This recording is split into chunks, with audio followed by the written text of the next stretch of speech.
This is Public Safety in Focus. The DPS Homeland Security Emergency Management Division is teaming up with the National Sports Center in Blaine to install a lightning detection system on its soccer fields. The system would sound a horn when there's lightning in the area. It would be partially paid for with funds from FEMA. A similar system is already in use at a Woodbury Sports Center. As part of a statewide extra distracted driving enforcement campaign, Greg LaValle shared the message to pay attention behind the wheel. He admits he used to drive distracted, but that all ended the day a distracted driver killed his son. Unfortunately, not everyone is listening to Greg. During the enforcement campaign, officers cited 1,576 motorists for violating the texting while driving law. That's about a 50% increase from last year. Please pay attention. The Bureau of Criminal Apprehension and law enforcement agencies across the state are reminding Minnesotans to dispose of unneeded prescription drugs.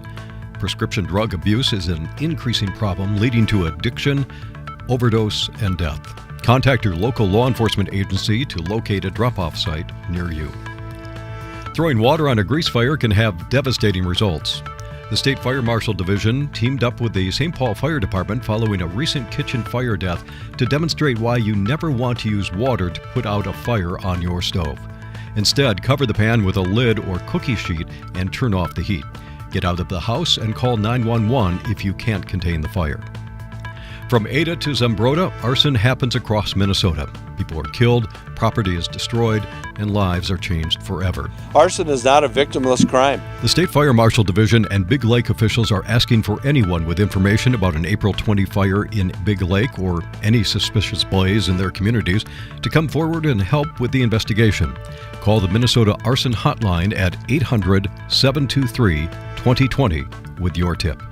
Minnesotans should be able to use their standard driver's license or identification card for domestic air travel or access to federal facilities until 2020, since the state is on track to issue Real ID compliant cards later this year. The U.S. Department of Homeland Security informed the Minnesota Department of Public Safety Driver and Vehicle Services Division that the state was making the necessary progress to comply with the federal regulations. Motorcycle training is underway at 27 training sites across the state. Taking a training course early in the season is a great way for riders to make sure they're ready to take on the open road after a long winter. Register online at motorcyclesafety.org. Running out of gas can be dangerous on Minnesota roads, so always check your gas levels before you hit the road. A Minnesota state trooper recently helped push a vehicle to the nearest gas station to fuel up. The video was taken by a passenger at a stoplight and shared with us on Facebook. And that's Public Safety in Focus.